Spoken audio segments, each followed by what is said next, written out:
Hi everyone, this is the 2022 AP College Board exam. It's a question related to Gauss's law.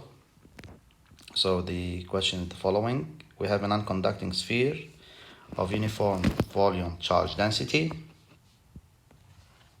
So whenever I have a uniform charge density, then I can take into consideration to write that rho is equal to Q over V without using the integral form because the charge distribution is uniform.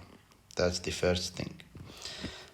It's surrounded by a thin concentric conducting spherical shell. So the inner sphere is a non-conductor, but the outer spherical shell is a conductor. Which means if it's conductor, the charges, if there was any extra charge, they should reside on the surface. The sphere has a charge of minus Q and the shell has a charge of 3Q. We are given the inner, the radius of the spherical shell and the inner radius of the spherical shell and that of the sphere as shown. All right. Determine the charge on the outer surface of the shell. So, since the inner sphere has a charge of minus Q, this minus Q is going to attract positive Q. So this means here I'm going to have positive on the inner side of the spherical shell, and that will be Q. It's opposite to minus Q because minus Q attracts Q.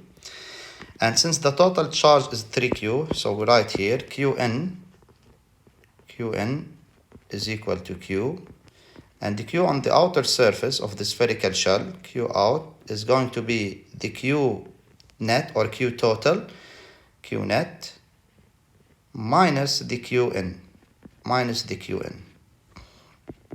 Q net is given as 3Q, so 3Q minus Q, you will get 2Q.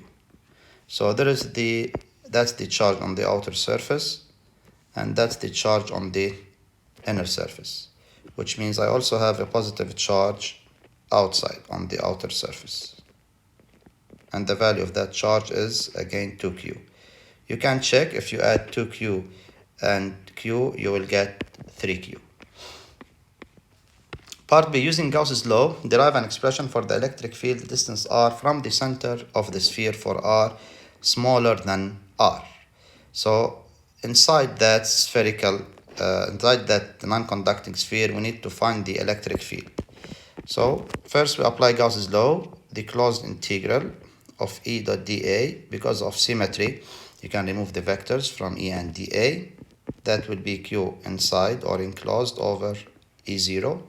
So E goes outside, which means if I'm taking any Gaussian surface, let's say that's the sphere, the non-conducting sphere, and we know that it's charged everywhere, uniform charge distribution. We have a uniform charge distribution. You just take any Gaussian surface inside. So we take any Gaussian surface, something like that. And we need to find the electric field on that surface. So the integral of dA of that blue Gaussian surface is simply 4 pi r squared. It is 4 pi r squared. And what is Q enclosed? So let's find the Q enclosed here now.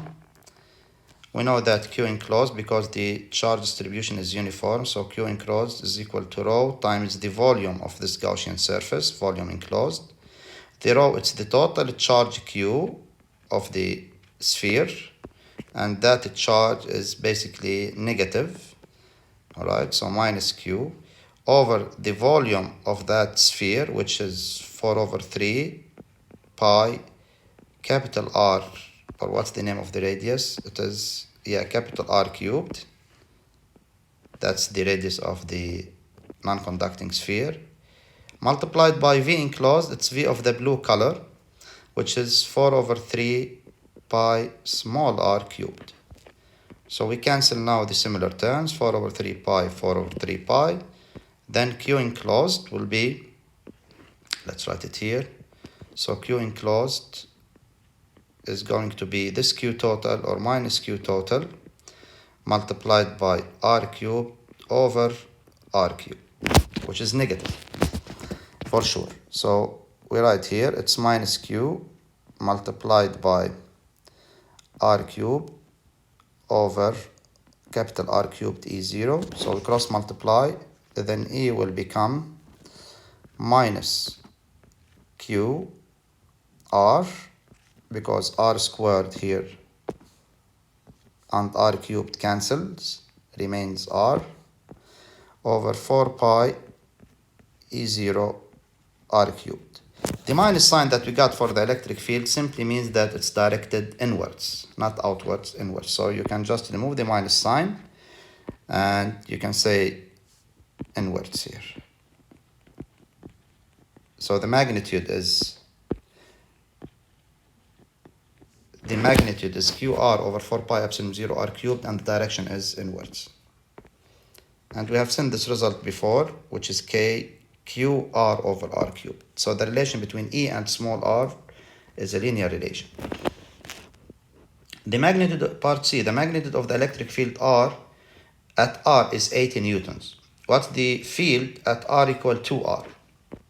So we know that the field outside that non-conducting sphere is known as E equal KQ over R squared, or Q over 4 pi epsilon 0 R squared, because we consider the non-conducting sphere as a pointed charge. So at R equal R, it's given to be 8. We need to find the electric field at R equal to R. So if we double the distance, you can see the relation here. So we can see the relation between E and R squared. So if R is doubled, so if you double R, then the electric field will decrease 4 times.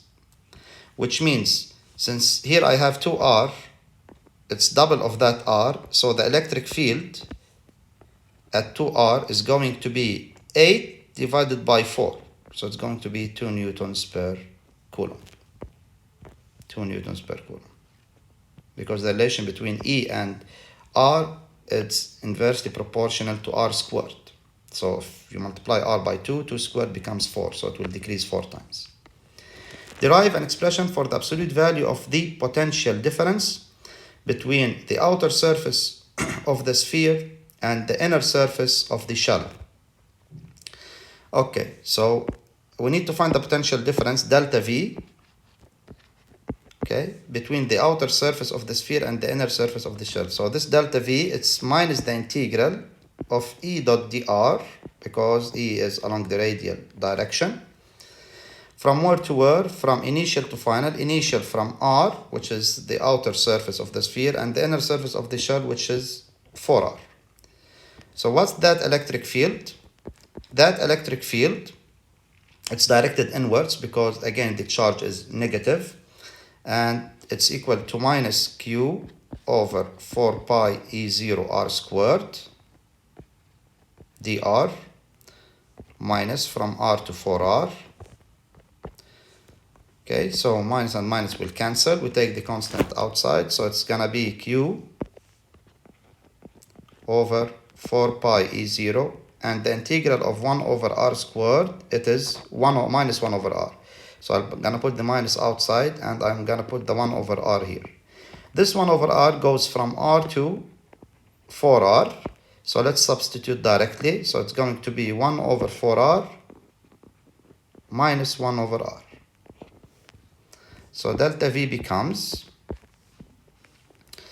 we have minus Q over 4 pi E0, and if you multiply here again by 4 and by 4, so what will we get? You will have 1 minus 4, which is minus 3 over 4R. So the final answer will be 3Q over 16 pi E0R.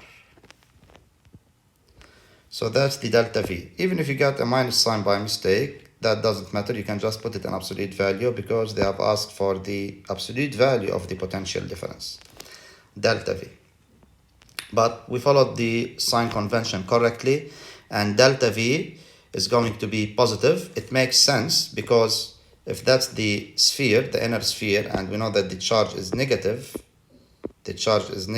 on the inner sphere, so this electric field is going to be inwards, which means here is the high voltage and here is the low voltage, because the electric field goes from high to low. So that's why delta V, which is the final, here is the final and here is the initial.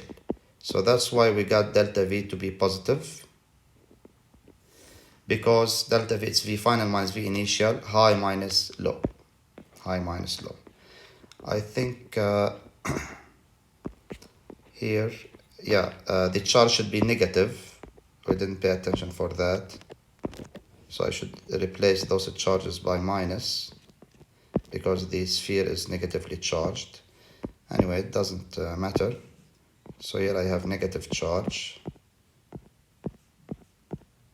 Okay, and we took a Gaussian surface like that. Okay, now we are okay. Good.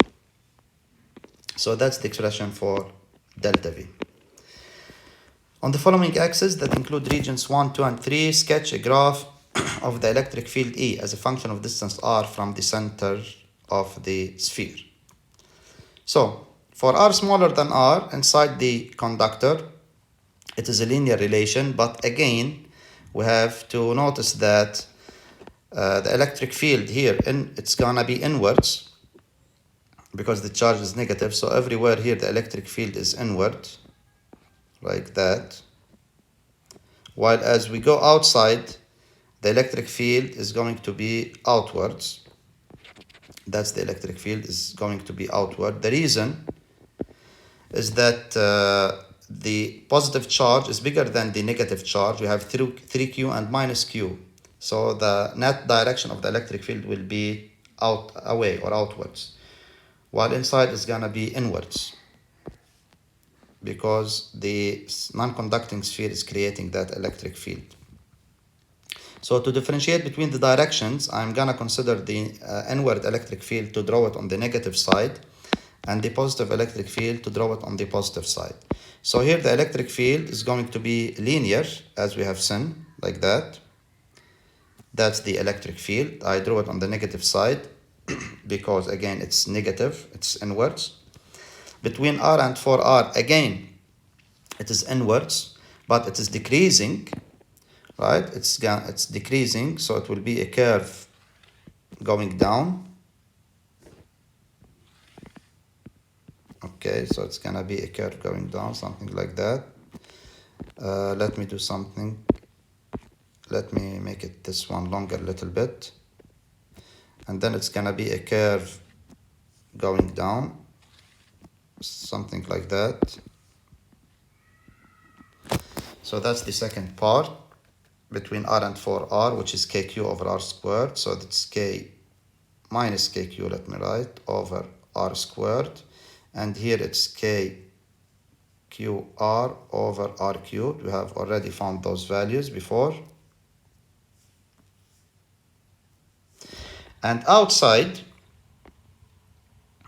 okay, and outside, exactly, outside both the non-conducting sphere and spherical shell, it's going to be outwards, means positive, okay, and the value is going to be k 3q minus q, which is k2q over r squared. So it's gonna be also a curve going down, but the value here is bigger than the value here, because the value here is basically kq over 4r squared, while the value here it's k2q over 4r squared. So it's gonna be higher at that point, and it will be also a curve going down like that. So this is also k, but it's gonna be 2q, because 3q minus q is 2q over r squared. So now how do we plot the voltage versus the distance? First of all, let's study the part that is inside the non-conducting sphere. That's the non-conducting sphere. Since its charge is negative, so the voltage inside is also going to be negative. But we know that those electric field lines, if you take any 2 points, those electric field lines are directed inwards. So those are the electric field lines directed inwards, which means here I have the high voltage and here you will have the low voltage. So to do that in the figure, since as I'm going towards R, I have a high voltage, and close the center I have a low voltage, that's number one, and they should be negative. So this means the graph should look like that. It will start from some low value here and it will go to some high value here. So this is the plotting of the voltage. Why it's a curve, not a line? Simply because the voltage is the slope of, is the integral of the electric field, or let's say the electric field is the slope of the voltage. You can see that the electric field is not constant. Because the electric field is not constant, so the voltage cannot be a line. Because if the voltage was a line, then the electric field, the slope of a line will be constant. But since the electric field is not constant, it's changing, then the voltage should be a curve. And that's how the curve will look like. Now, outside the sphere, any point outside the sphere, again, remember I have here positive on the spherical shell, and I have here negative for the sphere. So this means the voltage between them will be close to the negative charge. It's going to be a negative voltage. Here I'm going to have negative voltage, and when we come closer to the positive charge, I'm going to get positive voltage. Positive voltage. So this means this voltage is going, so let me fix the graph here. This voltage is going to be negative here. Then it will start raising. It will start growing up to that point. Let me again fix it. Okay. So this voltage is going to be negative here. And then it will continue to become positive at a certain point, which we can calculate, but no need to calculate that point, because I have the positive charge on the other side, which will create a positive voltage at some point here. And beyond that, the voltage is going to decrease. The voltage will decrease. So beyond that, this voltage will decay like that. Will decay like that.